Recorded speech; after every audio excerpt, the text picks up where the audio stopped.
1 minute.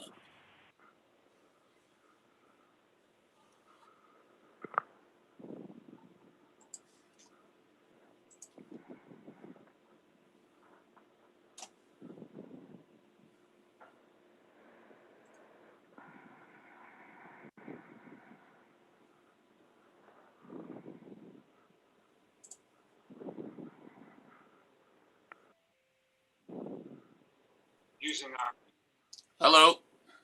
Hello. Oh, now everyone's coming. Okay.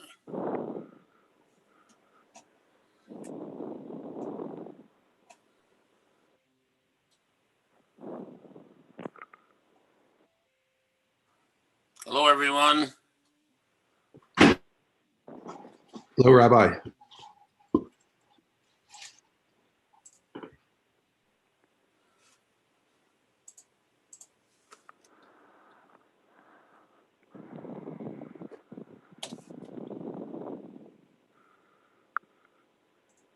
Okay. Almost there. Here goes.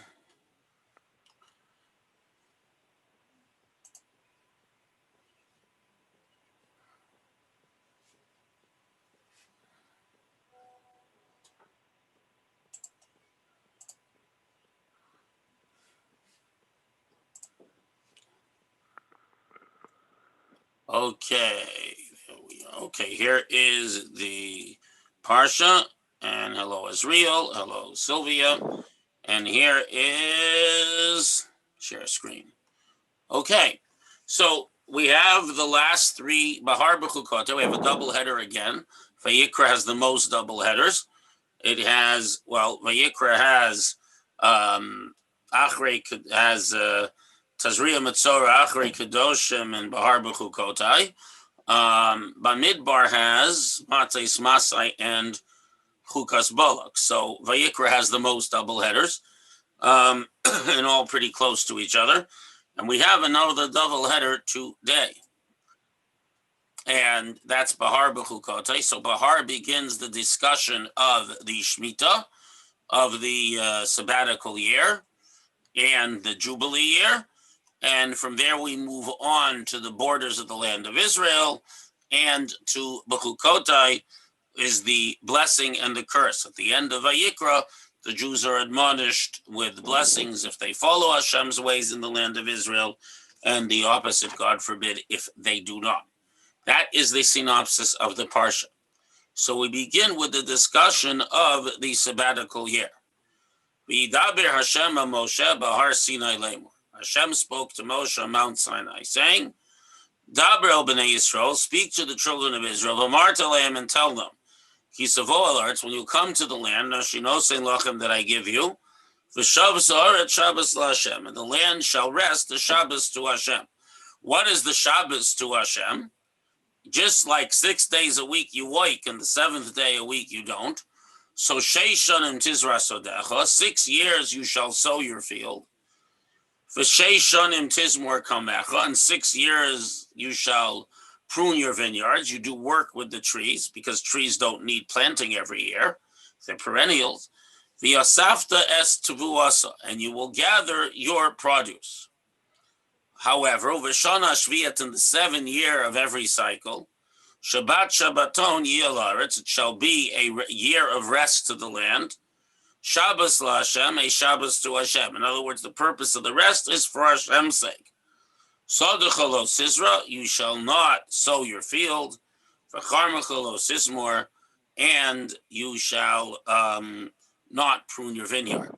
So pruning the vineyard includes anything that we do to improve or help the trees or the land.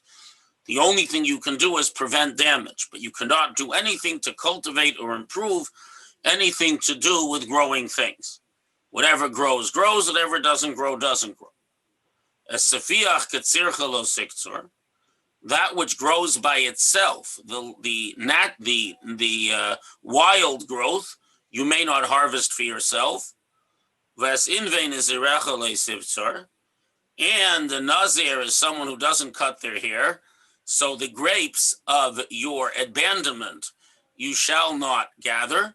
Shabbat Shabbason Yeloretz, it shall be a year of resting for the land. So v'ha'isa Shabbat ha'aretz lachem la'achla. So who can eat what grows in the ground? You can't harvest it, but you can take for a few meals, you and your servants and your maidservants, and to those you're hired, Shavcha, and people who live in the land who are not Jewish, but keep the Noahide laws, Agarim Imach, who live with you, will live a hemtecha, and for your wild animals, Lachaya Shebartzecha, the beasts in your land, everything that grows shall be. You can put away food for what you harvest in the 6th year, but the 7th year, it all has to be out there available for everyone. Now, you should just know there's a debate as to whether keeping the sabbatical year nowadays in Israel is biblical or rabbinic. But at any rate, so later in the Torah, we ask the question, so if you're not going to sow and you're not allowed even what grows on itself to store away. In other words, the rule is that for as long as, for example, there are grapes on the trees, you can take grapes home to eat. Once there's no longer grapes on the trees, no longer available to the animals and the birds, you have to get rid of it all. As long as there's potatoes on the ground, naturally you can take them home and eat them. The moment there's no more in the ground, you have to get rid of them. So what do you eat? What you put away from the 6th year. And the question is, how will we survive because we're going to need the food that I harvest on the 6th year is going to have to be good for the 7th year and also for the 8th year until stuff grows again. So the answer is Hashem promises that there'll be enough in the 6th year for the next 2 years if you keep his rules. Now, I should make the point, which I'm going to make the point in Mincha today, but I don't think any of you be coming to Mincha anyways, that in truth, this is so we discussed earlier, we didn't discuss, but I discussed in Shul, that there's a famous Rashi quoting a Medrash that says, why do we say that Hashem spoke to Moses at Mount Sinai? Because the laws of Shemitah are very highly,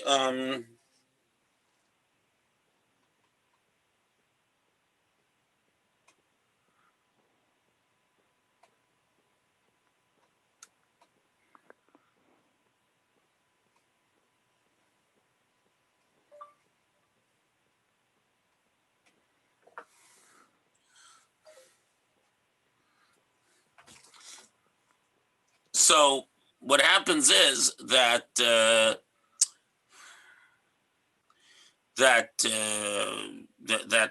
we say that just as the highly detailed laws of Shemitah were given at Sinai, so the laws of the Torah that are very general and don't have all the details were also given at Sinai as part of the oral law.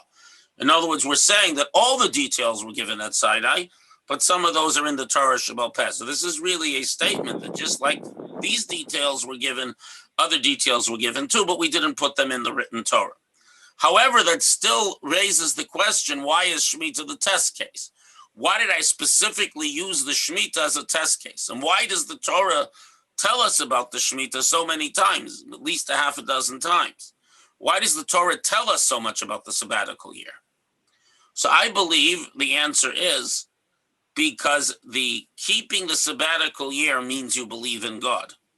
Not keeping the sabbatical year means you don't believe in God's power. If you believe God is all-powerful, you don't sow in the 7th year, knowing that if you don't have enough from what grows by itself and from the 6th year, you're going to starve. So if the sabbatical year thing doesn't work out well, and you don't have the proper harvest in the 6th and 8th years, everyone dies. The whole country starves to death. So keeping the sabbatical year is one of the few times Hashem says, put your life on the line. You have to keep the sabbatical year, and that's that.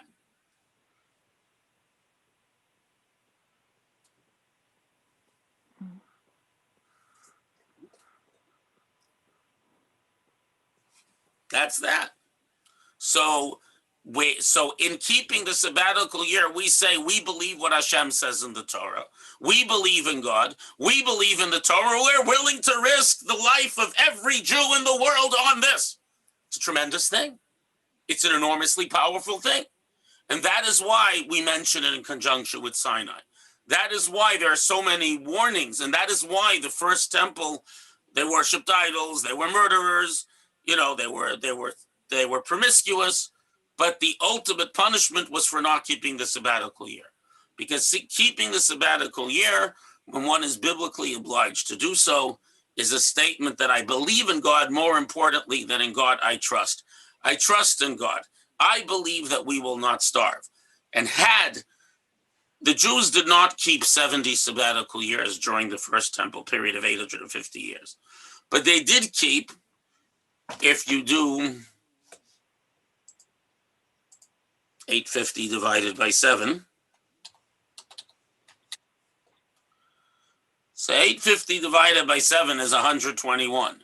So they didn't keep 70, but they did keep 50.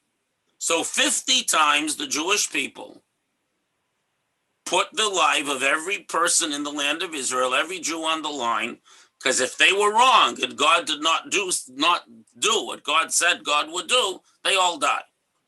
So this is the true premise in trust that the Torah is true, trust that the Torah comes from God, and trust that God's words are to be taken seriously and in a sense literally.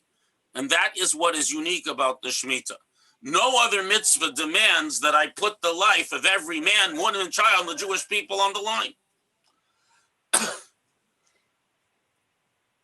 So Shemitah is a very big deal. And the question whether one is liable to keep it nowadays or not is a whole different question.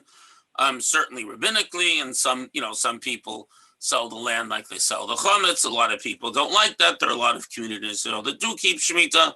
There are various accommodations we make, like we collect their produce and sell it for the benefit of those settlements and so on, because a beit din is allowed to.